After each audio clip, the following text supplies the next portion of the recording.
السلام علیکم ورحمۃ اللہ وبرکاتہ۔ بسم اللہ الرحمن الرحیم۔ خواتین و حضرات، دارالافتاء والقضاء کی نشریات کے ساتھ خلیق الرحمن آپ کی خدمت میں حاضر۔ ماہ محرم کی رفعتیں، برکتیں، رحمتیں، سعادتیں آپ سب کو مبارک ہوں۔ آج کی یہ نشست آپ کے ساتھ ماہ محرم کے حوالے سے ہے، اور اس کی ضرورت اس لیے محسوس ہوئی کہ آج کا مسلمان نظریاتی طور پر بہت کھوکھلا ہو چکا ہے۔ اتحاد امت کے کھوکھلے نعروں نے اس کا رہا سہا ایمان بھی ختم کر کے رکھ دیا۔ اسے پتہ ہی نہیں انکار کسے کہتے ہیں، اقرار کسے کہتے ہیں۔ اسے معلوم ہی نہیں کہ ایمان کی حقیقت کیا ہے۔ یہ نفرت کو ایمان سے متصادم سمجھتا ہے، یہ دشمنی اور عداوت کو اس ایمان سے متصادم سمجھتا ہے۔ اس کو ایسے برینڈ کے مولوی ٹکر گئے ہیں جنہوں نے محبت محبت محبت کے نعرے لگا کے دشمنوں کی نفرت، عداوت، بغض جو اہل ایمان کی علامت ہے، اس کے دل سے ختم کر کے رکھ دی ہے۔ آج کا جو معاشرہ ہے وہ کھوکھلا معاشرہ ہے، اس کا کھوکھلا پن اپنی جگہ، لیکن اس کے کھوکھلے پن میں جہاں معاشرے کی عدم توجہی اور معاشرے کا دین سے دور ہونا اس کا سبب ہے اور خود معاشرہ اس کا ذمہ دار ہے، تو اس کے ساتھ ساتھ اس امت کے بڑے بڑے احبار و رہبان، برینڈ والے مولوی بھی اس کے پورے ذمہ دار ہیں۔ انہوں نے امت کے سامنے ایسے کھوکھلے نعرے لگائے، ایسے محبت محبت محبت اور اسلام کے ایسی ادھوری باتیں کی کہ جو کمزور مسلمان ہے وہ نظریاتی طور پہ مسخ ہو کے رہ گیا۔ لا الہ الا اللہ، انا للہ و انا الیہ راجعون۔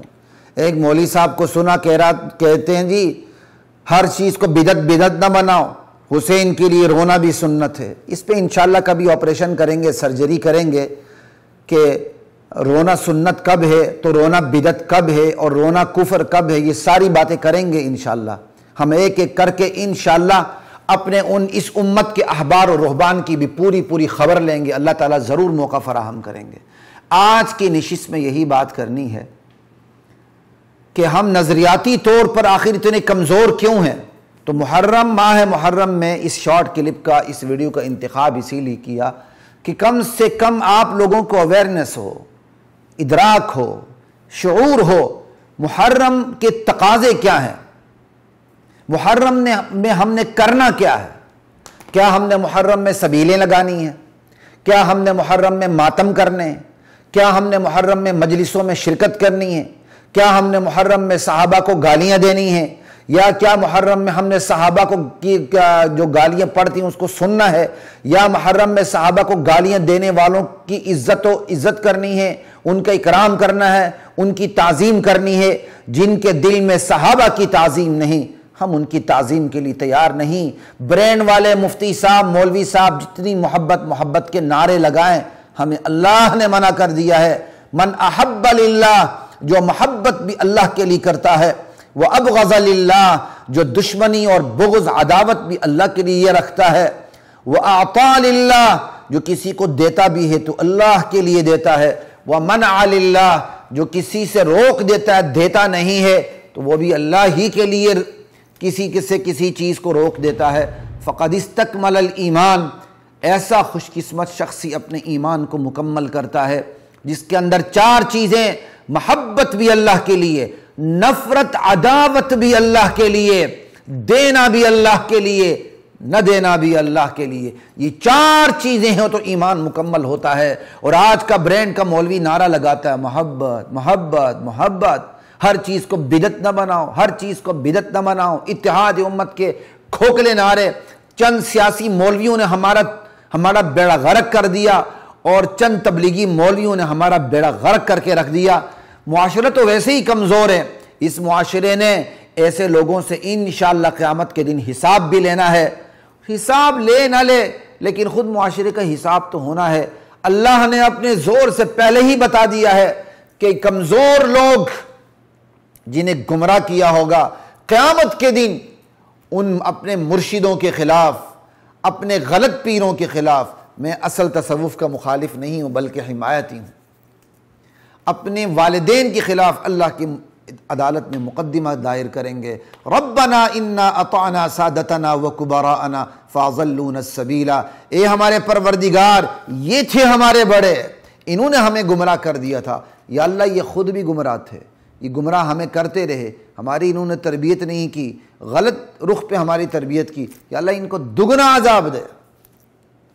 خیر بات تھوڑی سی لمبی ہو رہی ہے، میں اس طرف آج کی جو اس نشست کا انتخاب میں نے یہ محرم میں حرمت و ادب والے مہینے میں نظریاتی حوالے سے انتخاب کیا کہ کم از کم ہم اپنا بچاؤ تو کر سکیں۔ یاد رکھیے خواتین و حضرات، اسلام میں انکار پہلے ہے، اقرار بعد میں ہے۔ لا الہ انکار پہلے ہے، الا اللہ اقرار بعد میں ہے۔ لا الہ تقاضا کرتا ہے ہم تمام ہر قسم کی تہذیبوں کو چھوڑ دیں، مذاہب کو چھوڑ دیں، تمدن کو چھوڑ دیں، ثقافت کو چھوڑ دیں، کلچر کو چھوڑ دیں، ہر ان رسوم و رواج کو چھوڑ دیں جو اسلام سے ٹکراتی ہیں، ہر اس قانون کو چھوڑ دیں، ہر اس رنگ کو چھوڑ دیں جو اسلام کے رنگ سے ٹکراتی ہیں، متصادم ہے۔ الا اللہ، صرف اللہ کا رنگ اختیار کر لیں بس، اور کچھ بھی نہیں۔ تو اسلام میں انکار پہلے ہے، اقرار بعد میں ہے۔ لا الہ سے سارے گھن صاف ہوں گے، الا اللہ کہ تخم کی آبیاری تب ہوگی، اس سے پہلے نہیں ہوگی۔ اس لیے آج کی اس نشست میں یہی آپ سے باتیں کرنی ہے کہ بطور مسلمان، بطور صحابہ کے ہم پیروکار، محرم کے تقاضے کیا ہیں، اور محرم میں ہمیں کرنا کیا چاہیے، محرم میں ہمیں کن چیزوں سے بچنا چاہیے۔ بس آج کی اس نشست کا یہی منشا ہے، یہی مقصد ہے۔ محرم میں ہمیں کرنا کیا ہے، محرم میں ہمیں بچنا کن چیزوں سے، بس۔ لا الہ الا اللہ واللہ اکبر۔ تو پہلی بات جو آپ سے کرنے لگا ہوں، تو خواتین و حضرات، محرم، ماہ محرم 12 مہینوں میں سے ایک اہم ترین مہینہ، لا الہ الا اللہ، ادب و احترام کا مہینہ، عظمت کا مہینہ۔ یہ محرم روزوں کا مہینہ ہے، سبیلوں کا مہینہ نہیں کہ آپ سبیلیں لگائیں یا سبیلیں لگانے والوں کا ساتھ دیں، شرکت کریں، ان کی اعانت کریں، انہیں پانی پلاتے پھریں۔ نہیں، محرم روزوں کا مہینہ ہے، سبیلوں کا مہینہ نہیں۔ سرکار دو عالم صلی اللہ تعالی علیہ وآلہ وسلم کا مبارک ارشاد ہے، افضل الصیام بعد شہر رمضان شہر اللہ المحرم۔ کیا مزہ آتا پڑھتے ہوئے، افضل الصیام بعد شہر رمضان شہر اللہ المحرم۔ ماہ رمضان کے مہینوں کے بعد جس مہینے کے روزے افضل ترین ہیں وہ ماہ محرم کے روزے ہیں۔ پھر سنیے، ماہ رمضان کے بعد جس مہینے کے روزے افضل ترین روزے ہیں وہ ماہ محرم کے روزے ہیں۔ آپ پورا مہینہ ماہ محرم کا روزہ رکھ سکتے ہیں۔ نبی کریم صلی اللہ علیہ وسلم سے پورا مہینہ روزہ رکھنا ثابت نہیں، آپ کی اپنی حکمت ہے، اپنی جگہ۔ بکثرت روزہ رکھا کرتے تھے آپ محرم میں، بکثرت، خصوصاً ابتدائی 10 دنوں میں۔ اللہ اکبر۔ تو محرم تو روزہ رکھنے کا مہینہ، سبیلوں کا مہینہ نہیں، پانی پلانے کا نہیں، بلکہ پانی پینے سے، پلانے سے، کھانا کھانے سے، کھلانے سے، جائز نفسیاتی خواہشات پوری کرنے سے بچنے کا مہینہ ہے دن کے اوقات کے اندر۔ یہ روزے رکھنے کا مہینہ۔ لا الہ الا اللہ، اللہ اکبر۔ تو آپ کو اتنا احساس ہو گیا ہوگا کہ نبی کریم صلی اللہ علیہ وسلم کا فرمان کیا ہے، محرم روزے رکھنے کا مہینہ۔ اور ہم نے کیا سلوک کیا محرم کے ساتھ؟ ہم نے حدیثیں گڑھ لی، جو 10 محرم کو زیادہ کھانا کھلائے گا اپنے گھروں کے اندر زیادہ کھانا کھلائے گا، فراخی کرے گا تو یہ ہوگا، یہ ہوگا، یہ ہوگا، یہ ہوگا، من گڑت حدیثیں گڑھ لی. اور اچھے خاصے دیندار بھی عمل کرتے ہیں. 10 محرم کو جی تھوڑی سی گھر میں فراخی کر دیں، پھل فروٹ لے آئیں، پھل فروٹ لے آئیں، سمجھ آئی، تاکہ خوشحالی ہو جائے ہمارے گھر میں. اور اللہ کے بندو، روزہ رکھنے کا مہینہ ہے، پھل فروٹ لانے تو افطاری کے وقت لاؤ. لا الہ الا اللہ. اللہ کے نبی فرماتے ہیں روزوں کا مہینہ ہے. نادان مسلمان اس کے برعکس کر رہا ہے. ہم منافقین کی تو بات ہی نہیں کر رہے ہیں. نادان مسلمان بھی حیرانی کا شکار ہے کہ محرم میں کیا کرنا ہے. تو حضرات محترم، بار بار میں یہی کہہ رہا ہوں کہ نبی علیہ السلام کا فرمان ہے رمضان کے بعد افضل ترین روزے محرم کے روزے ہیں. پھر خصوصاً ابتدائی 10 دنوں کے روزے ہیں. عاشورہ پہ انشاءاللہ ہم نیچے بات کریں گے اللہ تعالیٰ نے چاہا. تو اس لیے روزے رکھیں، نہیں رکھنا خاموشی سے بیٹھیں، سبیلوں کے پیچھے نہ جائیں. یہ تو ہمارے دین کی شناخت مسخ کرنے والی بات ہے. یہ تو اللہ تعالیٰ، اللہ کے رسول کا جو چلن ہے اس سے الٹی، اس کے بالکل برعکس الٹی چال چلنے والی بات ہے. لا الہ الا اللہ. تو خواتین و حضرات، روزے شعائر اسلام میں سے ہیں، اسلام کا پاسورڈ ہے. یعنی شعائر اسلام جس سے اسلام کی شناخت ہوتی ہے. مکان عبادت، زمان عبادت، علامات عبادت، یہ سب شعائر اسلام ہیں. لا الہ الا اللہ. اب خصوصاً پھر محرم کے اندر روزے، تو آج کل کے حالات کی وجہ سے اس کا شاعر اسلام ہونا اور زیادہ واضح ہو جاتا ہے، اور واضح ہمیں اپنے عمل سے کرنا ہے. ہمیں امتیاز رکھنا ہوگا، ہمیں اپنی امتیازی حیثیت الگ سے رکھنی ہوگی، اور امتیازی حیثیت رکھ کے پوری دنیا کو بتانا ہوگا کہ محرم کے اندر روزے رکھنا شاعر اسلام میں سے ہے. سبیلے لگانا شاعر اسلام سے متصادم رویہ ہے. لا الہ الا اللہ. آپ صلی اللہ علیہ وسلم نے تو ہر کام میں یہودیوں سے بھی امتیاز رکھا. اس لیے باطل جتنے بھی فرقے ہیں ان سے اپنا امتیاز رکھنا ہے. آپ نے روزوں تک میں امتیاز رکھا. انشاءاللہ بات آگے آ جائے گی اللہ تعالیٰ نے چاہا. لا الہ الا اللہ. خواتین و حضرات، اب بات کرتے ہیں محرم کی فضیلت. اس کی وجہ کیا ہے؟ اس کی بڑی وجوہات ہیں. ان تمام وجوہات پہ جانے کی مجھے ضرورت نہیں، لیکن جو اصل پتے کی بات ہے وہ آگے بتا کے آگے نکلنا چاہتا ہوں. اللہ تعالیٰ نے زندگی دی، موقع دیا، تو پھر اس پر کھل کر بات کریں گے اللہ تعالیٰ نے کبھی چاہا. ایک بات یاد رکھیے، ایک حقیقت پلے باندھ لیجئے. محرم الحرام کی فضیلت شہادت حسین رضی اللہ تعالی عنہ کی وجہ سے نہیں، بلکہ قرآن و سنت کے حکم کی وجہ سے ہے. حضرت حسین رضی اللہ عنہ کی شہادت، مظلومانہ شہادت، جس میں وہی منافقین ملوث تھے جنہوں نے خطوط لکھ کر آپ کو کوفے بلایا تھا، اور آپ دمشق جا رہے تھے یزید کی طرف، تو راستے میں آپ کا گھیراؤ کر کے انہوں نے شہید کر دیا تھا. وہی منافقین ملوث تھے. اللہ تعالیٰ حضرت حسین رضی اللہ تعالی عنہ کی مظلومانہ شہادت اپنی بارگاہ میں قبول فرمائے.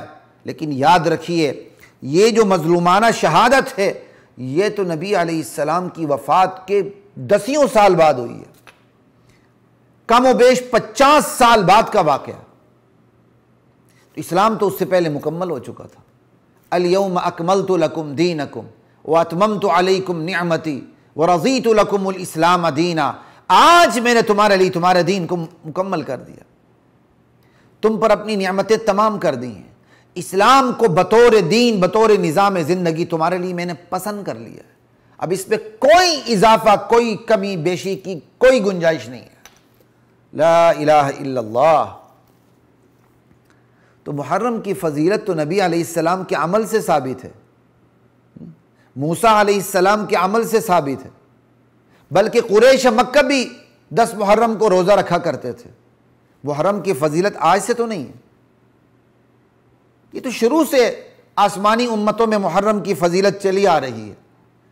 خود قرآن کریم کا ارشاد ہے، سنیے محرم کی فضیلت، ان عدت الشہور عند اللہ 12 شہرا فی کتاب اللہ یوم خلق السماوات والارض، جب سے اللہ تعالیٰ نے آسمان و زمین کی تخلیق کی ہے، ان عدت الشہور عند اللہ 12 شہرا فی کتاب اللہ، اللہ کی کتاب میں یہ درج ہے کہ 12 مہینے ہیں، پھر ان 12 مہینوں میں منہا 4 حرم، 4 مہینے بڑی عزت و احترام والے ہیں۔ گناہ تو ہر مہینے میں ہر وقت گناہ ممنوع ہے، لیکن خصوصاً ان 4 مہینوں کے اندر جنگ و جدال ممنوع ہے، خود ہم نے پیش قدمی نہیں کرنی، لا الہ الا اللہ۔ ہاں آگے سے کوئی حملہ آور ہو تو پھر اس کا مقابلہ اس مہینے میں بھی ہوگا، لا الہ الا اللہ۔ تو 4 مہینے عزت و احترام والے، ادب والے، عظمت والے، ذوالقعدہ، ذوالحجہ، محرم، رجب المرجب، قرآن و سنت کے احکامات میں نے اختصار کے ساتھ آپ کو بیان کر دی۔ تو محرم کی فضیلت، ذوالحجہ کی فضیلت، ذوالقعدہ کی فضیلت، رجب المرجب کی فضیلت، 3 مہینے ایک ساتھ، 1 مہینہ الگ ہے، یہ تو قرآن سے ثابت ہے۔ حضرت حسین جب شہید ہوئے، اسلام مکمل ہوئے، عرصہ دراز ہو چکا تھا، نبی علیہ السلام اس دنیا سے رخصت ہو چکے تھے، اعلیٰ علیین میں آپ تشریف فرما تھے، آپ کو وہاں فرما ہے، آپ کو وہاں حیات برزخیہ حاصل ہے، دین تو مکمل ہو چکا، اب اس میں کمی بیشی کی تو کوئی گنجائش نہیں، لا الہ الا اللہ۔ اب آتے ہیں جی 10 محرم کے روزے کی طرف۔ پورے مہینے میں یہ محرم کا پورا مہینہ روزوں کا مہینہ ہے، اسپیشلی پہلے 10 دن روزے کے مہینے ہیں، روزوں کے دن ہیں، اور 10 دنوں میں سے بھی 10واں دن عاشورہ کا روزہ، یہ اس مہینے کا افضل ترین روزہ ہے۔ انی احتسب علی اللہ ان یکفر السنۃ التی قبلہ، نبی کریم صلی اللہ علیہ وسلم کا ارشاد ہے کہ یہ جو عاشورہ کا روزہ 10 محرم کا، یہ گزشتہ 1 سال کے صغیرہ گناہوں کا کفارہ بن جاتا ہے، اس کی یہ فضیلت ہے۔ نبی کریم صلی اللہ تعالی علیہ وآلہ وسلم مکے میں یہ روزہ رکھا کرتے تھے، قریش بھی اس 10 محرم کو روزہ رکھا کرتے تھے، مدینے میں نبی علیہ السلام تشریف لائے تو آپ روزہ رکھا کرتے تھے۔ آپ کو بتایا گیا کہ یہود بھی روزہ رکھتے ہیں، لا الہ الا اللہ۔ آپ کو بتایا کیا کہ یہود بھی 10 محرم کا روزہ رکھتے ہیں، تو آپ صلی اللہ علیہ وسلم نے یہ ارادہ فرمایا کہ آئندہ سال اللہ تعالیٰ نے زندگی دی تو میں 9 محرم کا روزہ بھی رکھوں گا، یعنی ایک روزہ ساتھ ملاؤں گا تاکہ یہود کے ساتھ مشابہت ختم ہو جائے۔ لیکن آئندہ سال محرم میں آپ اس دنیا میں تشریف فرما نہیں تھے، عالم بقا کی طرف آپ رخصت ہو چکے تھے، اس لیے اس وقت علماء نے کہا کہ بھائی جس نے روزہ رکھنا ہے وہ صرف 10 کا نہ رکھے تاکہ یہود کے ساتھ مشابہت قائم نہ ہو، بلکہ 9 اور 10 رکھے، یہ افضل ہے، یا 10 اور 11 رکھے، ٹھیک ہے۔ لیکن آج صرف 10 محرم کا روزہ بھی رکھا جا سکتا ہے، کیونکہ یہود کے ساتھ مشابہت سرے سے ختم ہو گئی، یہود آج روزہ نہیں رکھتا، بلکہ آج اسپیشلی 10 محرم کا روزہ رکھنا چاہیے، کیونکہ 10 محرم کو اسپیشلی سبیلیں لگتی ہیں۔ اگر کل یہود سے مشابہت کی بات تھی تو آج ایک اور فرقے سے مشابہت ہو رہی ہے۔ اگر یہود کی مشابہت سے بچنا ہے تو ہر اس فرقے کی مشابہت سے بچنا ہے جو کسی نہ کسی طرح اسلام سے تصادم رکھتا ہے، اسلامی شعائر سے تصادم رکھتا ہے، اسلام کے مزاج اور اس کے ذوق سے تصادم رکھتا ہے۔ اسلام کا مزاج اور اس کا ذوق 10 محرم کو روزہ رکھنے کا ہے، سبیلیں لگانے کا نہیں ہے۔ اس لیے اگر وہاں شناخت کا یکسانیت کا مسئلہ تھا کہ یہود روزہ رکھتے ہیں تو ہم 9 اور 10 رکھیں، تو آج ان کے ساتھ یکسانیت کا تو مسئلہ نہیں ہے، لیکن آج جو مسئلہ ہے سبیلیں لگانے والوں کے ساتھ مسئلہ پیش آیا کہ وہ سبیلیں لگا رہے ہیں، اس لیے مسلمانوں کو 10 محرم کا اسپیشلی روزہ رکھنا چاہیے تاکہ وہ اپنے عمل سے ثابت کرے کہ اپنے ان پاکستانی بھائیوں کو بتائیں جو ڈی ٹریک ہو رہے ہیں، محرم کا 10 محرم کو روزہ رکھنے کی بجائے وہ سبیلے لگاتے ہیں، روزہ رکھ کے ان کو تبلیغ کریں، ارے میرے بھائیوں، ارے میرے بہنوں، یہ جو دن ہے 10 محرم کا یہ سبیلے لگانے کا نہیں، روزہ رکھنے کا دن ہے۔ روزہ رکھ کے آپ ان کو سمجھائیں گے تو انشاءاللہ اللہ تعالیٰ ان کے دل میں بات ڈال دیں گے۔ تو یہ اسپیشلی 10 محرم کو روزہ ہمیں رکھنا چاہیے۔ پھر اس کی فضیلت جو حدیث سے ثابت ہے وہ تو اپنی جگہ ہے۔ محرم روزوں کا مہینہ ہے، ماتم کا مہینہ نہیں ہے۔ جب نبی علیہ السلام جہاد پہ جاتے تھے تو پھر روزے چھڑا دیے جاتے تھے تاکہ مسلمان مضبوط ہو کے لڑیں، کیونکہ جہاد کے اندر خون نکلتا ہے، خون نکالا جاتا ہے، خون نکلتا ہے۔ اب ماتم میں زنجیر زنی ہوتی ہے، خون نکلتا ہے، پیدل لوگ چلتے ہیں، پیاس لگتی ہے۔ عقل کا تقاضا بھی یہ ہے، اگر شریعت کے احکام کو ایک طرف رکھ دیا جائے، شریعت کے احکام کو ایک طرف، عقل کا تقاضا بھی ہے تو پھر تو روزہ نہیں رکھنا چاہیے بھائی۔ لیکن پہلے ماتم سنت سے ثابت تو ہو جائے، پہلے ماتم سیرت النبی سے ثابت تو ہو جائے، پہلے ماتم قرآن سے ثابت تو ہو جائے۔ یہاں آپ سے بات کرنے کا مطلب یہ ہے ماتم اور محرم کا روزہ آپس میں متصادم ہے، یہ تصادم ہے، یہ تصادم نہیں ہونا چاہیے۔ تو تصادم ختم کرنے کا ایک ہی طریقہ ہے، اپنی نفسانی خواہش کو چھوڑ دیجئے، ماتم کو ایک سائڈ پہ کریں، روزہ رکھیے، کیونکہ محرم روزوں کا مہینہ ہے۔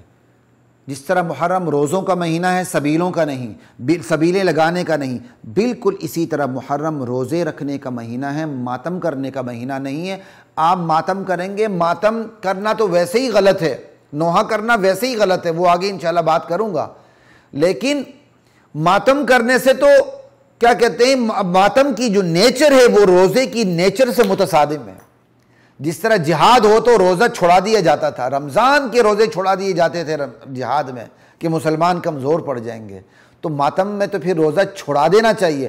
اس کا مطلب جو ماتم کرنے والے روزہ نہ رکھنے کو افضل سمجھتے ہیں، تو ماتم کی نیچر روزے کی نیچر سے متصادم ہے۔ تو یاد رکھیے نبی علیہ السلام کے ارشاد کے مطابق محرم روزوں کا مہینہ ہے۔ جب روزوں کا مہینہ ہے تو پھر ماتم کا مہینہ نہیں ہے، کیونکہ آگ اور پانی جمع نہیں ہو سکتے، بالکل یہ ممکن ہی نہیں ہے۔ تو اس لیے روزے رکھیے، ماتم نہ کریں۔ اور پھر ان 4 مہینوں کے اندر اسپیشلی اللہ تعالیٰ نے کہا قرآن کریم میں فَلَا تَظْلِمُوا فِيهِنَّ أَنفُسَكُمْ، ان مہینوں میں اپنے اوپر اپنی جانوں پہ ظلم مت کرو۔ ہر مہینے میں اپنی جانوں پر ظلم کرنا منع ہے، لیکن اسپیشل ان 4 مہینوں میں، محرم، ذوالقعدہ، ذوالحجہ، رجب المرجب، ان 4 مہینوں میں اپنی جانوں پر ظلم کرنے سے اسپیشلی منع کیا گیا ہے۔ اللہ کو پتا تھا ایک وقت آئے گا مسلمان اپنے خون کو نکال کے زنجیر زنی کو ثواب کہے گا، تو اللہ تعالیٰ نے اپنے علم کے مطابق 1400 سال پہلے قرآن میں کہہ دیا ان مہینوں میں اپنے اوپر ظلم نہ کرنا۔ تو ہم ماتم کرنے والے ساتھیوں سے کہتے ہیں خدا کے لیے یہ ظلم تو ہر وقت ظلم منع ہے، لیکن اسپیشلی ان مہینوں میں اپنے اوپر ظلم نہ کرو خون نکال کے۔ اور یہ کوئی فرقہ واریت کی بات نہیں ہے، کوئی سیکٹیرینزم نہیں ہے۔ یہ جو زنجیر زنی کرتے ہیں ان کے خود بڑے بڑے جو کیا کہتے ہیں علماء ہیں وہ خود اس زنجیر زنی سے منع کرتے ہیں، تو ان کے حوالوں کی طرف ہمیں جانے کی ضرورت نہیں، بس اتنی ہی بات کافی ہے۔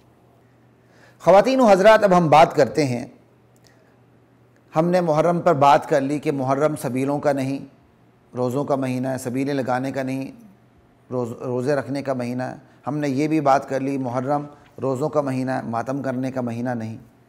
تو اب جو سبیلیں لگانا کیا ہے، اس میں پھر شرکت کیا ہے؟ تو یہ بات یاد رکھیے، جو سبیلیں لگاتے ہیں لگائیں، ہم کوئی نہ ان کو فتویٰ دیتے ہیں، نہ اجازت دیتے ہیں، نہ وہ ہمارے فتوے پہ عمل کرتے ہیں، نہ ہمارے مسلک سے ان کا تعلق ہے۔ ہم اہل السنہ والجماعہ ہیں، اہل اسلام ہیں، ہم قرآن پہ عمل کرتے ہیں، اللہ کے رسول کی سنت کو اپنے لیے اتھارٹی سمجھتے ہیں اور صحابہ کی زندگی کو اپنے لیے اتھارٹی سمجھتے ہیں۔ ان دلائل کی روشنی میں ہمارے علماء کا صاف فتویٰ ہے کہ اس مہینے میں سبیلے لگانا جائز نہیں۔ یہ میں اپنے اہل سنت والجماعت برادری کو کہہ رہا ہوں. سبیلیں لگانا جائز نہیں. جب سبیلیں لگانا جائز نہیں تو سبیلوں میں شرکت کا جواز کیسے آ سکتا ہے؟ تو سبیل اہل سنت والجماعت کے بہن بھائیوں، آپ اہل سنت ہیں خواہ دیوبندی ہیں، آپ اہل سنت ہیں خواہ بریلوی ہیں، آپ اہل سنت ہیں خواہ اہل حدیث ہیں، ٹھیک ہے؟ اہل سنت سے مراد یہ ہوتا ہے جنہوں نے اس منہج کو، اس پیراڈائم کو ایکسیپٹ کیا ہوا ہے. منہج کیا؟ رسول اللہ کی سنت اور جماعت صحابہ کو اپنے لیے کیا کہتے ہیں رہنما ماننا. یہ ہے اہل سنت والجماعت، ٹھیک ہے؟ یہ ایک منہج ہے. یہ منہج بریلوی ہوں کہ دیوبندی ہوں کہ اہل حدیث ہوں، سب میں مشترک ہے. مجھے حیرانی ہوتی ہے بعض احباب ایسے کھلے فتوے لگاتے ہیں. میں ان کی بیماری کو الحمدللہ بہت اچھا سمجھتا ہوں. انشاءاللہ ان کی بیماری کا بھی میں آپریشن کروں گا. کسی نے میرے بارے میں کامنٹ دیے، آپ بریلویوں کو مشرک سمجھتے ہیں، اہل حدیثوں کو گمراہ سمجھتے ہیں، صرف دیوبندیوں کو برحق سمجھتے ہیں. بھائی پہلی بات تو یہ ہے کہ میں ایسے ناروا اور ایسے بیکار باتوں کا جواب بھی، میں تو ویسے بھی جواب نہیں دیتا، بہت کم جواب دیتا ہوں، ٹھیک ہے؟ لیکن اسپیشلی ایسی باتوں کو تو میں جواب ہی نہیں دیتا ہوں. سمجھائی؟ ایسی بات سے انشاءاللہ آپ ہمارے راستے میں رکاوٹیں کھڑی نہیں کر سکتے. بات یاد رکھیے. بس جس نے جو بیہودہ گوئی کرنی ہے، جو تانا لگانا ہے، جو بکواس کرنی ہے، جو اتہام سے کام لینا، وہ کرے، اس کی مرضی.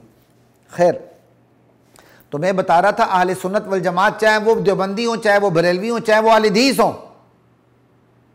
نہ وہ سبیلیں لگا سکتے ہیں، نہ وہ سبیلوں میں شرکت کر سکتے ہیں. اور یہ بھی یاد رکھیے ہمارے سیاسی کارکن مصلحت کا شکار ہو جاتے ہیں. یہاں کیا، اچھے علاقوں میں جہاں مذہبی تصادم ہوتا ہے وہاں بھی ووٹ لینے کی خاطر، نام نہاد اتحاد امت کی خاطر سبیلیں، غدار قسم کے لوگ ہمارے ان کے ساتھ جا کے شریک ہوتے ہیں، بے دین قسم کے لوگ جا کر ان کے ساتھ شریک ہوتے ہیں. بھائی وہ لگاتے ہیں، لگائیں، یہ ان کا مسلک ہے، ان کی تعلیم ہے، وہ جو مرضی کریں. آپ کیوں شریک ہوتے ہیں؟ آپ کو کس نے حق دیا شریک ہونے کا یا سبیل لگانے کا؟ اللہ نہیں پوچھے گا آپ سے؟ ضرور پوچھے گا. اپنے ایمان کی فکر کیجیے. نہ ہم سبیلیں لگائیں گے، نہ ہم سبیلوں میں شرکت کریں گے. بلکہ مجھے حیرت ہوئی، اسلام کا نام لینے والے ایک دو سال پہلے کی یا چند سال پہلے کی بات ہے، کہیں سے باقاعدہ وہ لوگ آ رہے تھے، ان لوگوں نے باقاعدہ ان لوگوں کو پانی پلایا. ماشاءاللہ ماشاءاللہ پانی پلایا. یہ ہیں مسلمان جنہیں دیکھ کے شرمائیں یہود. اگلی بات یہ ہے کہ ہمارا ایک طبقہ محرم میں ماتم بھی کرتا ہے، ان کی مجالس بھی برپا ہوتی ہیں، وہ کریں. نہ ہم پر ان کا فتویٰ چلتا ہے، نہ ہماری تعلیمات کو وہ ہماری پیروی کرتے ہیں. میں ان کی بات نہیں کر رہا ہوں، میں یہاں بات اہل سنت والجماعت سے کر رہا ہوں. عام ماتم میں شرکت نہیں کر سکتے اہل سنت والجماعت، عام مجالس میں شرکت نہیں کر سکتے. سمجھیں؟ نہ ہم ماتم میں شرکت کرتے ہیں، نہ ہمارے لیے ماتم میں شرکت کرنا جائز ہے. نہ ہم مجالس میں شرکت کرتے ہیں، نہ ہمارے لیے مجالس میں شرکت جائز ہے. جائز کی کوئی صورت نہیں، بلکہ مشابہت ہے. اور من تشبہ بقوم فہو منہم، اور جو جس قوم کی مشابہت اختیار کرتا ہے وہ انہی میں سے ہو جاتا ہے. تو اس کی وجہ سے ہمارے لیے قطعاً منع ہے، نہ ہم ان کے جماعت کو بڑھا سکتے ہیں، نہ ہم اس میں شرکت کر سکتے ہیں، نہ ہم ان کی کوئی امداد و نصرت کر سکتے ہیں. وہ جانے، ریاست جانے. لیکن یہاں بات پھر بھی کہہ رہا ہوں، میں اہل سنت والجماعت سے کہہ رہا ہوں. ایسے میں ان علماء سے گزارش کروں گا جن کے دل و دماغ میں اتحاد امت کا جذبہ نہیں، بلکہ اتحاد امت کا، ان کے دل و دماغ میں اتحاد امت کا جذبہ نہیں بلکہ ان کو اتحاد امت کا ہیضہ ہوا ہے. جو لوگ صحابہ پر علل اعلان تبرہ کرتے ہیں، گالیاں دیتے ہیں، ہمارے بعض علماء ان کو جا کے امامت کرواتے ہیں. انا للہ و انا الیہ راجعون. پھر ہمارے لوگ بھی اتنے صم بکم عمی فہم لا یعقلون ہیں، تبصرے سے گریز کرتے. کیوں؟ بڑوں کی اولاد ہیں. انا للہ و انا الیہ راجعون ثم انا للہ و انا الیہ راجعون. بڑوں کی اولاد کے لیے معاف ہے. آپ کا فتویٰ صرف کمزور لوگوں کے لیے. آپ کا فتویٰ صرف غیر مشہور مولویوں کے لیے کہ بس وہ آئیں تو ان کو اپنے فتوے کی چھری کے نیچے رکھ کر حلال یا حرام کریں؟ جب آپ کے بڑوں میں کی اولاد میں سے کوئی کرے آپ آنکھیں بند کر لیتے ہیں، کیوں؟ آپ کا رویہ، آپ کا فتویٰ سب کے لیے یکساں کیوں نہیں ہے؟ آپ بھی برابر کے مجرم ہیں۔ آپ میں سے جو، ہم میں سے جو بھی اعتدال سے ہٹتا ہے ہمیں اسے سمجھانا ہوگا، وگرنہ ہمیں اپنی صفوں سے گردن سے پکڑ کر ان کو علیحدہ کرنا ہوگا، ان کے سیاق و سباق سے بالکل لا تعلق ہو کر ان کو اپنی صفوں سے نکالنا ہوگا، ورنہ یہی لوگ ہمارے زوال کا باعث ہیں۔ لا الہ الا اللہ۔ اتحاد امت کے کھوکھلے نعروں سے کچھ نہیں ہوتا بھائی، اتحاد امت کا نعرہ تو سب سے پہلے قرآن نے دیا ہے، تعالوا الی کلمۃ سواء بیننا وبینکم الا نعبد الا اللہ ولا نشرک بہ شیئا ولا يتخذ بعضنا بعضا اربابا من دون اللہ۔ اللہ اتحاد کی بات کرتے ہیں، قرآن اتحاد کی بات کرتا ہے، نقطہ اتحاد بھی خود دیتا ہے۔ اللہ کے سوا کسی کی عبادت نہیں ہوگی، اللہ کی ذات و صفات میں کوئی شریک نہیں ہوگا۔ یہ نہیں کہ اماموں کو رتبہ نبیوں کے برابر، بلکہ نبیوں سے بھی افضل۔ لا الہ الا اللہ۔ ایسوں کے ساتھ اتحاد نہیں ہو سکتا، اور اتحاد کرنے والے اہل حق نہیں ہو سکتے۔ لا الہ الا اللہ۔ اتحاد امت کے کھوکھلے نعروں سے باز آ جائیں، لیکن اتحاد امت اصل جو ہے وہ ہونا چاہیے۔ اتحاد کس پہ ہوگا؟ قرآن پہ، سنت رسول اللہ پہ، صحابہ کی عظمت پر۔ بس صحابہ میں اہل بیت بھی داخل ہے، لا الہ الا اللہ، بلکہ اسپیشلی داخل ہیں، اور اہل بیت میں سب سے پہلے رسول اللہ کی ازواج مطہرات داخل ہیں۔ ان تمام حقائق کو نظر انداز کرتے ہوئے تبرہ کرنے والوں کے ساتھ اتحاد امت کے عنوان سے کھڑے ہونا، ان کا پشتیبان بننا، یہ اللہ کی بارگاہ میں ناقابل برداشت ہے۔ یہ بات یاد رکھیے گا۔ لا الہ الا اللہ۔ ہم گالیوں کا جواب گالیوں سے نہیں دیتے، ہم گالیاں نہیں دیتے، لیکن ہم فتویٰ ضرور دیتے ہیں۔ یہ بات یاد رکھیے گا، ہم فتویٰ ضرور دیتے ہیں۔ جو صحابہ کو گالیاں دیتا ہے ہم اسے مسلمان نہیں سمجھتے، جو صحابہ کو کافر سمجھتا ہے ہم اسے کافر سمجھتے ہیں، جو صحابہ کو بددیانت سمجھتا ہے ہم اسے بددیانت اور کافر سمجھتے ہیں۔ لا الہ الا اللہ۔ جو قرآن کو نہیں مانتا ہم اسے کافر سمجھتے ہیں، جو اماں عائشہ کی عفت کا انکار کرتا ہے ہم اس کا اسلام سے کوئی تعلق نہیں سمجھتے، اسے کافر سمجھتے ہیں۔ کیوں؟ اماں عائشہ کی پاک دامنی کا انکار قرآن کا انکار ہے، اور قرآن کا انکار کفر ہے۔ لا الہ الا اللہ۔ اب آخر میں دو باتیں آپ سن لیجیے گا۔ ماتم کی شرعی حیثیت، لیس منا من ضرب الخدود وشق الجیوب ودعا بدعوى الجاہلیہ۔ وہ شخص ہم میں سے نہیں جو اپنے رخسار پیٹے، وشق الجیوب اپنے گریبان چاک کرے، ودعا بدعوى الجاہلیہ اور جاہلیت کی سی باتیں کریں، جاہلیت کی پکارے، نوحہ کرے، چیخ و پکار کرے، میت پر واہ ولا کرے، وہ ہم میں سے نہیں ہے۔ یہ نبی کریم صلی اللہ علیہ وسلم کی صحیح حدیث ہے۔ لا الہ الا اللہ۔ سوگ ہے عام مسلمانوں کے لیے 3 دن بس، بیوہ کے لیے 4 مہینے 10 دن، 4 اشہر و عشرہ، بس وہ بھی عام حالات میں، وگرنہ اگر بیوہ حمل سے ہے، وضع حمل کے ساتھ ہی اس کی عدت بھی ختم، اس کا سوگ بھی ختم۔ کتنی بڑی بات ہے۔ اللہ اکبر، لا الہ الا اللہ۔ تو ان نبی علیہ السلام کے فرامین کو، قرآن کے احکام کو سامنے رکھ کے اپنی زندگی گزاری ہے۔ اور آخری بات، اگر ریاست چاہتی ہے کہ اس ملک میں امن ہو، امان ہو، واقعی کون سی ریاست نہیں چاہتی کہ اس کی ریاست میں امن ہو، امان ہو، لیکن حکمتیں، مصلحتیں مختلف ہوتی ہیں۔ اگر ملک پاکستان میں امن چاہیے اور ہم امن چاہتے ہیں، اور الحمدللہ ہمیں حسن ظن ہے کہ ہماری حکومت، ہماری ریاست، ہمارے ادارے بھی امن چاہتے ہیں، تو ایک گزارش میں ان سے یہی کروں گا، خدا کے لیے ہر فرقہ، چاہے وہ دیوبندی ہے، چاہے وہ بریلوی ہے، چاہے وہ اہل حدیث ہے، چاہے وہ سنی ہے، چاہے وہ شیعہ ہے، چاہے وہ بہائی ہے، چاہے وہ سبائی ہے، چاہے کوئی بھی ہے کسے باشد، ان تمام، چاہے وہ عیسائی ہے، یہودی ہے، ہندو ہے، سکھ ہے، ایتھیسٹ ہے، کوئی بھی ہے، ان سب کی عبادات کو چادر چار دیواری تک محدود کر دیا جائے۔ بس پاکستان میں امن و امان کا واحد حل یہ ہے، جس نے جو کرنا ہے اپنی چادر چار دیواری کے اندر کرے۔ یہ لاؤڈ سپیکر پہ پابندی لگی، بڑے لاؤڈ سپیکر پر اذان کے علاوہ، مجھے بڑی خوشی تھی، میں تو چاہتا ہوں اذان ہو بس، تقریریں بھائی جہاں تک حاضرین ہیں وہاں تک لاؤڈ سپیکر لگے، بس پورے علاقے کو سنانا کوئی فرض ہے؟ ایک مسجدوں کے اندر ایسا لاؤڈ سپیکر آن ہوا ہوتا ہے کہ تمام محلے داروں کا سکون برباد کر کے رکھ دیتے ہیں مسجد والے۔ اور دوسری طرف ہمارے یہ محرمی بھائی ہیں، محرم میں آ کے سمجھ آئی اپنے جلوس نکال کے پورے ملک کی سیکیورٹی کو داؤ پہ لگا دیتے ہیں، بلکہ اپنی جانوں کو بھی داؤ پہ لگا دیتے ہیں۔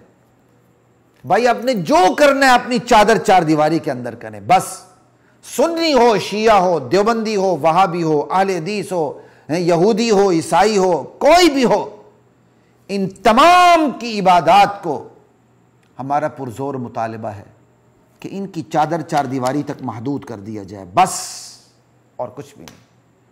ان کے سپیکروں سے صرف اذان کی آواز آئے، بس جو مجمع ہے وہ ان کی بات سنے، وہاں سپیکر لگے۔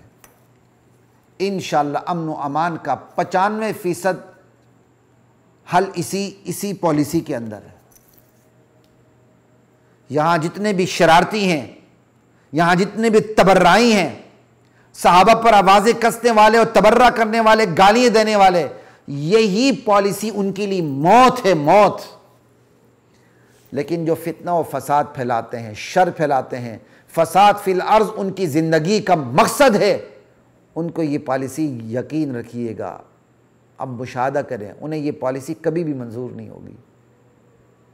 میرے تعلق بھی مذہبی طبقے سے ہے نا، تو پھر میرا بھی جی چاہنا چاہیے میری تقریر لاؤڈ سپیکر پہ پوری دنیا سنے، لیکن نہیں، میں کہتا ہوں میرا فرقہ ہو یا کسی اور کے فرقہ ہو، تمام فرقوں کی عبادات اس کی چادر چار دیواری تک محدود کر دیا جائے، انشاءاللہ اس ملک کا امن و امان بہتر ہوگا۔ اور صحابہ کی گستاخی پر باقاعدہ عملاً قانون سازی اور اس پر عمل ہو، صحابہ کی گستاخی پر سزائے موت ہو۔ بس جب آپ ایسی سخت پالیسی رکھیں گے، قوانین بنائیں گے، تو انشاءاللہ عوام خود تشدد پہ نہیں اترے گی، عوام متشدد نہیں ہوگی، عوام ہتھیار اپنے ہاتھ میں نہیں لے گی، انشاءاللہ ملک میں امن و امان رہے گا۔ اسی کے ساتھ اجازت دیجیے خلیق الرحمن کو۔ السلام علیکم ورحمۃ اللہ وبرکاتہ۔